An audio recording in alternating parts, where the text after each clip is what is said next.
So here's a quiz for you. How many different notes are available when you're soloing over a chord? 3, 4, 7, or 12? Well, the answer is 12. Every note works. Some just require more care than others.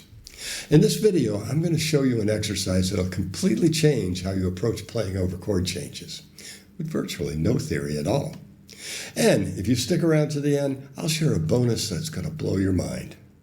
I know you've been told you have to land on chord tones and use arpeggios if you want to play jazz solos. Well, that was true in the swing era, but things changed over time. Bebop gave us the other notes. And we really don't play bebop anymore. The music's changed a lot since then. Now we play songs and melodies using a lot of different influences. So here's a secret. At least 6 of the 7 diatonic notes work on every diatonic chord and most non-diatonic chords too. They fall into 3 categories.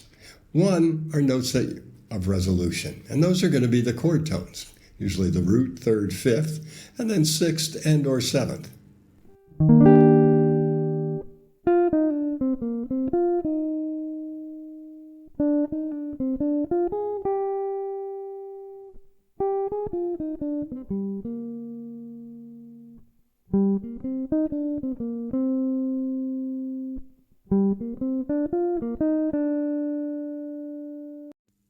Now, as you can hear, those are super solid notes to resolve to. Now, for the other notes in the scale, 9, 11, and 13, we can resolve them or not. If you land on a 9 or an 11 or a 13, it's going to be a really colorful resolution, but it won't sound bad. Or, if you want, you can just simply resolve to a more solid chord tone. And then there are the notes that must resolve. Avoid notes, which are diatonic notes that form a flat 9 interval with a chord tone, and approach notes, which are the notes in between scale tones. But we're not going to think about any of that. In this exercise, you're just going to use your ears. There are 4 steps to this exercise. To start out, you'll want to do each step separately until you get the hang of it. But eventually, you'll want to do all steps together, 1 chorus for each. In step 1, you're going to play whole notes, 1 note per chord, or measure, whichever is shorter. You're going to use the primary scale and you move by step and try to just follow where your ear tells you where to go. You can go in either direction. If a note sounds too dissonant, move by step and time. Don't jump off of it. And then listen and notice how the notes make you feel. I'm going to use Fly Me to the Moon. It's all in the key of C, but there are a few non-diatonic chords too.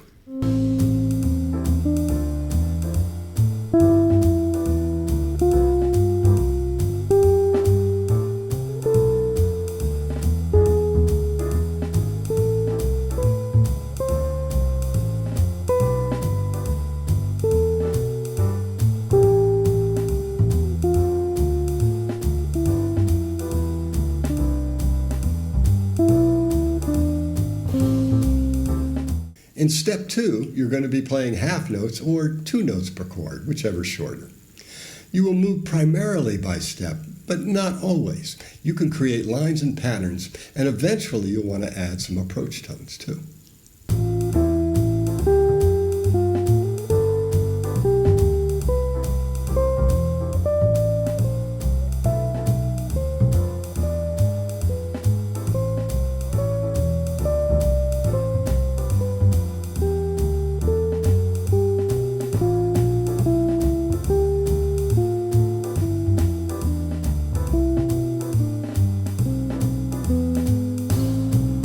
So for step 3, you're going to be playing quarter notes or 4 notes per chord. I call this walking unbass. You can play steps, lines, patterns, whatever you really feel like, and definitely use some approach notes.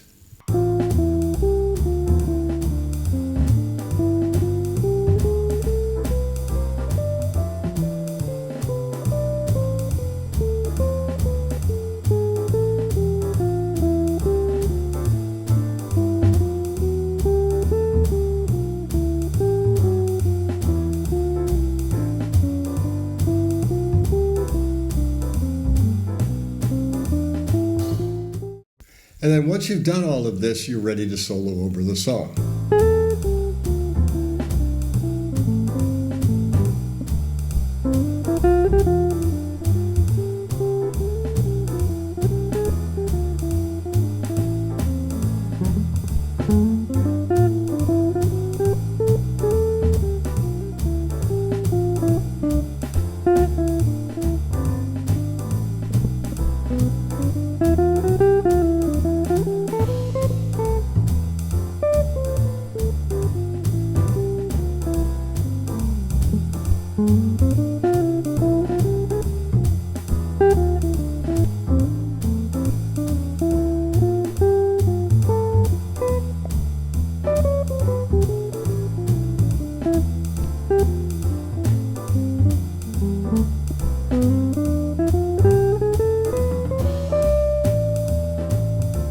And so when I was doing that, I was not thinking about the changes at all. I was just thinking about the song. You're likely to play notes that just don't work. Guess what? The pros do too. But what they do is they mask it. You never know where they made a mistake.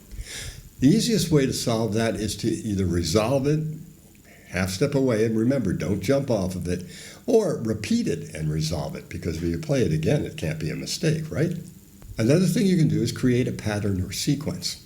The strength of the pattern will usually override the chord change and make it not sound like a mistake. And then the last thing you can do is just simply ignore it. Most people won't really know what it is, and they're not going to dwell on that mistake anywhere near as much as you would. And above all, don't tell anybody you made a mistake. Don't make faces and give it away. If this exercise opened your ears or helped you rethink how you approach solos, that's exactly what we do in the Jumpstart Jazz Guitar Coaching community. It's not just a library of lessons. It's a complete coaching program designed for players like you, where every assignment is connected to real tunes and every lesson builds your ear, your feel, and your ability to play with confidence over changes. You get new assignments every month, and you post your playing, and I send back personalized video feedback to help you improve. It's focused guidance from a coach who understands jazz and how adults actually learn. And here's the thing, you don't need to memorize a million scales or get lost in theory books. If you can play a song, we can turn that into jazz. So if you're serious about making real progress and you want to stop spinning your wheels, click the link below and grab your free lesson. It's the first step to transforming the way you hear, play, and feel jazz guitar. Okay, so here's the bonus I promised you. Joe Pass told us that you can't think and play. When you learn a tune, you learn the theory, you learn the scales and the chords, and when it comes time to play, it's really difficult to not be thinking about that. Why? Because you don't want to sound bad. Well, this variation is going to help you get over it. Open any tune you've learned in iReal Pro, and then transpose it to an unrelated key. Now, do the exercise without looking at the chord changes. Now, I'm going to still use Fly Me to the Moon, but now I'm going to play it in E flat. I don't think I've ever played it in E flat before making this video. I'm going to skip the first two parts of the exercise and just go straight to the quarter notes.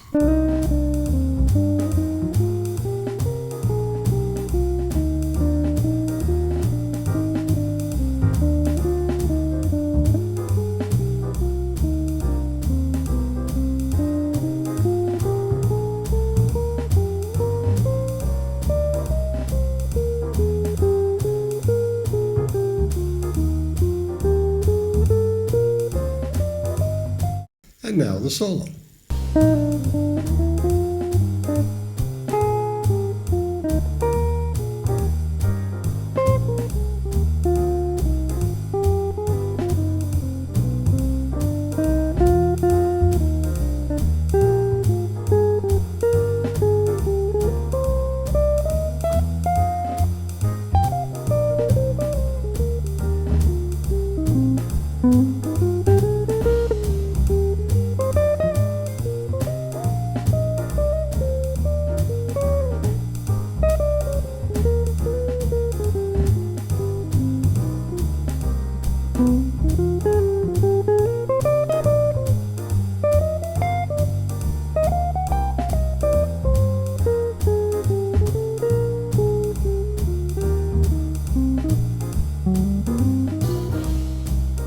Even if you know the theory really well, it'll be easier to just play than to try to transpose in your head.